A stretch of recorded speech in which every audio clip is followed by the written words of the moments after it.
retour à l'émission La vie à Québec. Au cours des prochaines minutes, on va découvrir la magie avec Jimmy le magicien, avec lui-même évidemment, son livre et peut-être un petit truc également. Bonjour Jimmy. Bonjour Pierre. Parlons de toi, originaire de quel endroit, pratique la magie depuis combien de temps et ainsi de suite?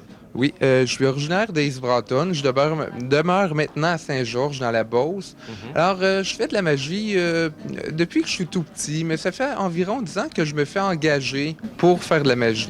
OK. D'où vient cet intérêt pour la magie? Il y avait quelqu'un dans la famille qui en faisait ou vraiment ça vient parce que tu as vu quelqu'un qui t'a impressionné dans ta vie? Oui, mais il n'y avait pas personne qui n'en faisait dans ma famille. Quand j'étais petit, on allait à un genre de festival et puis il y avait un magicien qui revenait à chaque année et je le voyais, ça m'intéressait beaucoup.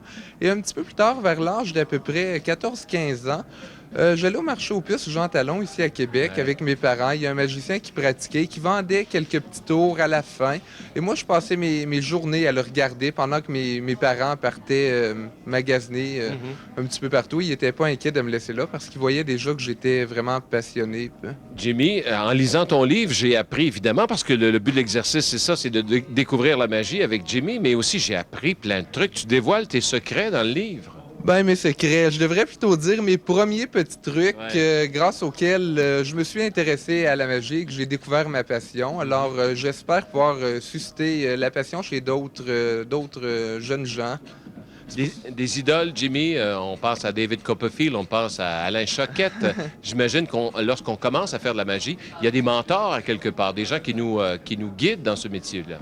Oui, évidemment, quand j'ai commencé, c'est sûr que je suivais beaucoup Alain Choquette. J'admirais qu'est-ce qu'il faisait. Par la suite, j'ai découvert David Copperfield. Mais par contre, j'ai pas d'idole en particulier.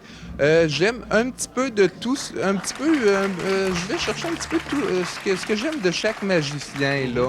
Chacun a une chose que j'apprécie, ce que je vais chercher.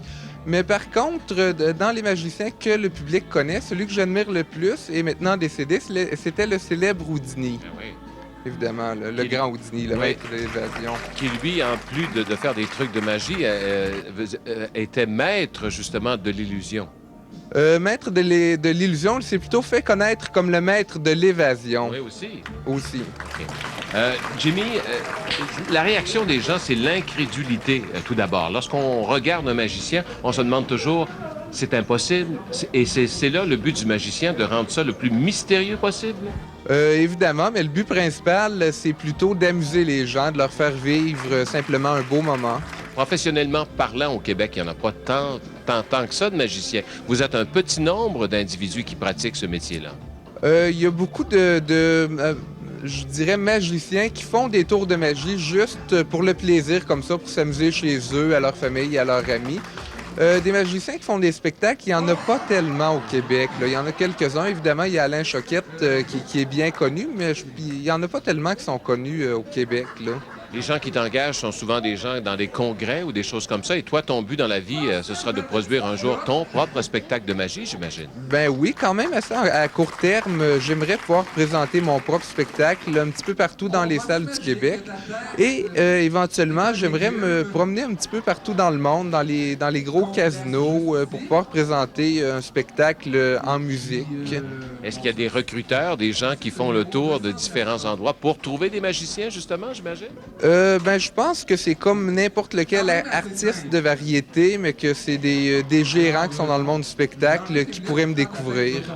Jimmy, c'est-tu payant être magicien? La question qu'on peut se poser, là, c'est est-ce que ça doit être payant terriblement? Je vous vois venir là. Je pense que je devrais peut-être vous faire une petite démonstration. Oui, OK. Je ne sais pas, est-ce que vous auriez un billet de banque sur vous? Je vais vérifier. J'ai un 10 $. Est-ce que c'est suffisant? Oui. OK. Ça va être parfait.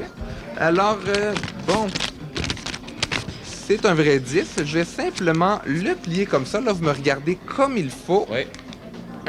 Ça devient très dur à plier. C'est sûr, c'est un vrai. Faites juste souffler dessus.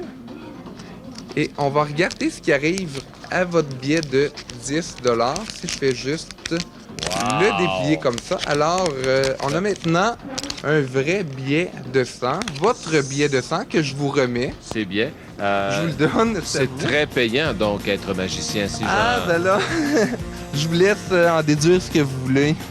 Merci, Jimmy le magicien, à découvrir. Merci beaucoup, Jimmy. Je vous remercie. Et bonne chance.